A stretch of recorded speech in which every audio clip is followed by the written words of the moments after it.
yung mga small scale na mga nagpapa-raise ng mga manok, madadali talaga sila dito. Kaya nga we are clearly on the losing end, no, of this. And tama nga yung sabi ng ibang senador, we need to find new trading partners. No? Kumbaga, the United States is not a reliable partner, no? Bully, no? Binubuli tayo ni Donald Trump. Eh. Kaya nga, sabi ko, itong mga negotiator nating Admar, hindi nila binasa yung art of the deal.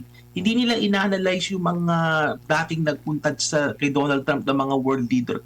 Gustong-gusto ni Trump na bulahin siya eh. Hindi nila yung ginawa. Kaya sabi ko, nako, patay. Parang napanood ko, alam ko na yung magiging outcome. It was bad.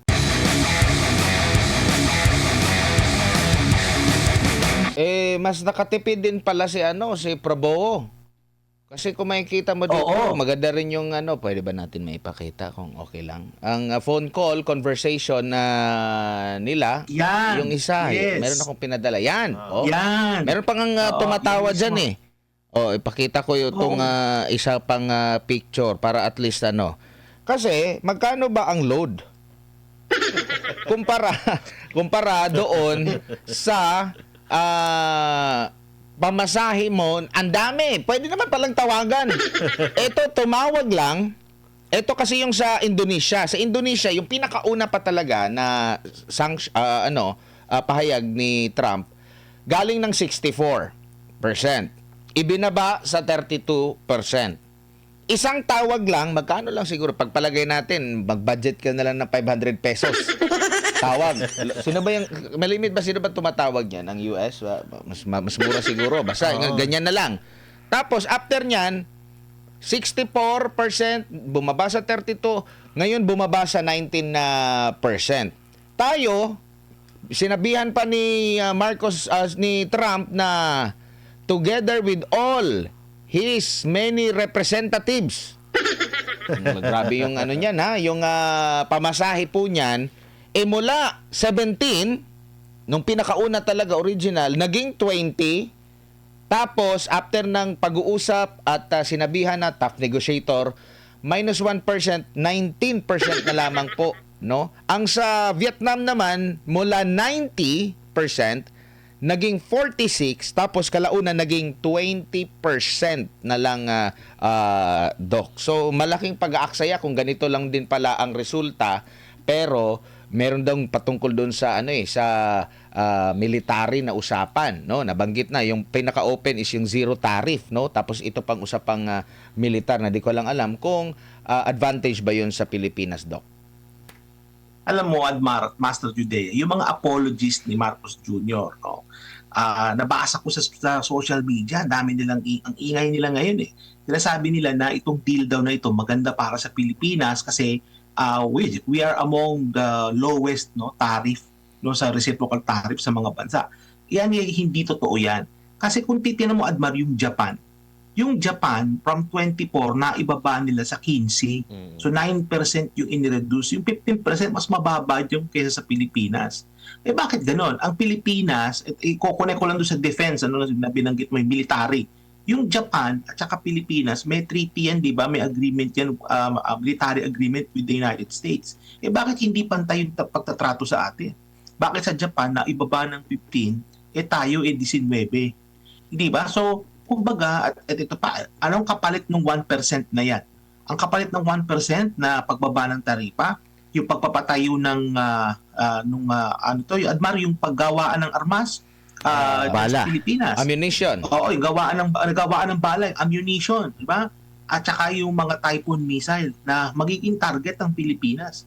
So, ibig sabihin yung buhay ng tao, halaga nun yung 1% na ibinaba sa taripa. Di ba? Kumbaga itong ganitong klaseng agreement is not only bad for us economically, pero ito rin ay magdadala sa atin sa kapahamakan kasi nga magiging target ng ating bansa, no? Ngayon nga target na tayo di ba? So kumbaga, ang buhay ba ng tao, can you value that, no? With the reduction in 1% in tariff. So kumbaga, dapat tingnan natin 'tong mga kababayan sa broader perspective Kasi kung makikita natin talaga, pag sinuma total mo, Admar at Master Judea, yung talagang in-accounting natin kung ano yung cost and benefit nitong agreement, nitong negotiation na ito. ay talagang talong-talo po tayo. Talong-talo ang ating bansa sa negotiation na yan. Bago lang si Master Judea, naglabas na rin ng pahayag ang ilan sa mga senador. Unahin lang natin basahin itong naging pahayag ni Senador J.V. Ejercito. Pwede ba nating mapakita? Sabi, ito yung mga reaksyon. Sabi niya dito, masyado tayong dehado. This is grossly disadvantageous to the Philippines. Hanggang ngayon, little brown brother pa rin ba ang tingin sa atin? Yan yung sabi ni Senador JV. Dito naman kay Senador Ping Lacson. Sabi niya dito, 19% versus 0% tariffs is definitely not the most fair deal between decades-old friends and allies like the United States and the Philippines. Parang pakonsuelo lang ata yung tough negotiator eh. If I may add, it is the worst insult that a host can throw at his guest. Grabe. It is time for us to look for other trade partners. Sabi naman dito ni Super Ate ng Pangulo, a mere 1% reduction in tariff rates for Philippine goods while US goods enjoy zero tariffs certainly does not look like a win for the Philippines. Nagpadala pa tayo doon. Pinagtawag na lang sana natin, makasave pa tayo. Bahala kahit na ano, mas malaki pa yung savings natin. Doc, anong masasabi mo sa naging mga pahayag ng mga senador? Alam mo, Admar, no, napakahirap na nito i-spin. Kung ako nandun kina Marcos Jr., it's hard to spin this na maging positibo. Kaya nga, I look forward yung susunod na press conference ni Yusek Castro how she will frame this reduction in 1%. Kasi alam nyo, kahit na wala po kayong doctorate degree in economics, hindi nyo na kailangan yan eh. Hindi nyo na kailangan yan para maintindihan na dihadong-dihado tayo dito sa negotiation na ito. At nakakahiya nga, Admar, considering na ang daming representative na pinadala doon, may advance party pa, hindi ba, nandun pa ang ating Pangulo, kaya sayang nga lang din, wala si First Lady, no? Mas maganda sana kung kasama si First Lady dun sa biyahe na yan. Saya lang sa pamasahe yun.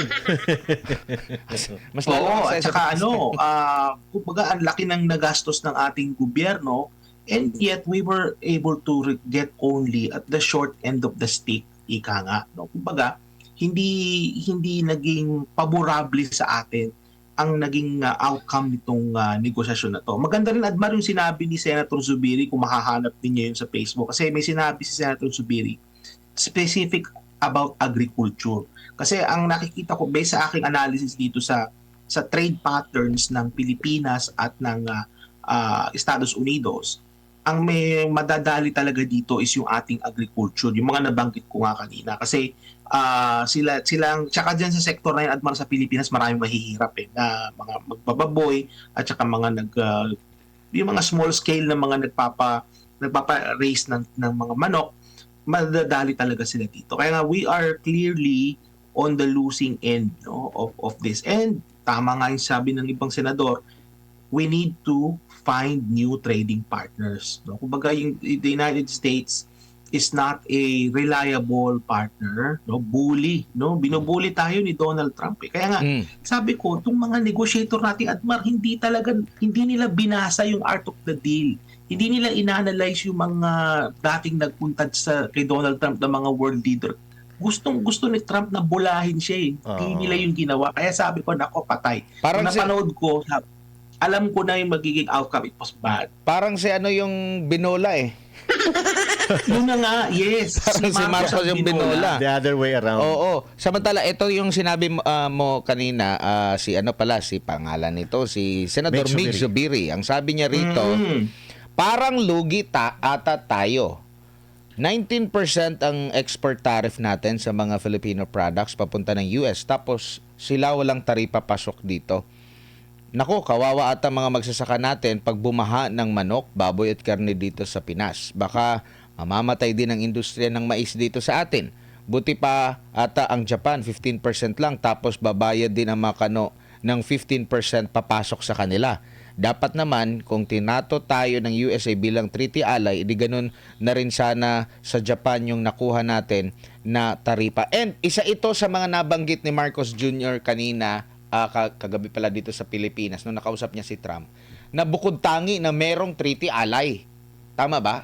Dito sa Southeast Asia. Ang Pilipinas. Ang Pilipinas. Pinagmalaki pa niya, inulit niya. Ulit Pero niya. ayun, dahil nga top negotiator ka, 1% lang yun, ang bawas, Doc. Kaya nga na nabaliktad si Marcos Jr. dito. Dapat sila nang bobola kay Donald Trump. Sila ngayon ang nabola, no. Tough negotiator, kasing tough ng shell, no, ng Alaskan king crab. Matigas ang shell noon, tough. Pero pag naluto yun, brittle na, madali nang mabiyak ng Yes. pang nabibiling yung pang break ng shell, ano. So, parang ganun yung nangyari diyan, Admar. Nasobrahan ng kulo yung Alaskan king crab, naging marupok na. Akala mo tough, no? Pero rumupok. Yun yung nangyari. Nakakalungkot, mo. Pwede tayong magbiruan dito, but the thing is, itong nangyari na ito, this is not this is a serious matter kasi ito maraming maaapektuhan dito mga kababayan natin. At pag dumating na yung mga Typhoon missiles diyan, no, nandiyan na yung ammunition depot, nako, talagang we're getting closer and closer, ano, kapag ka nagkaroon ng kaguluhan diyan, talagang magiging target tayo. Papalapit na tayo ng papalapit doon.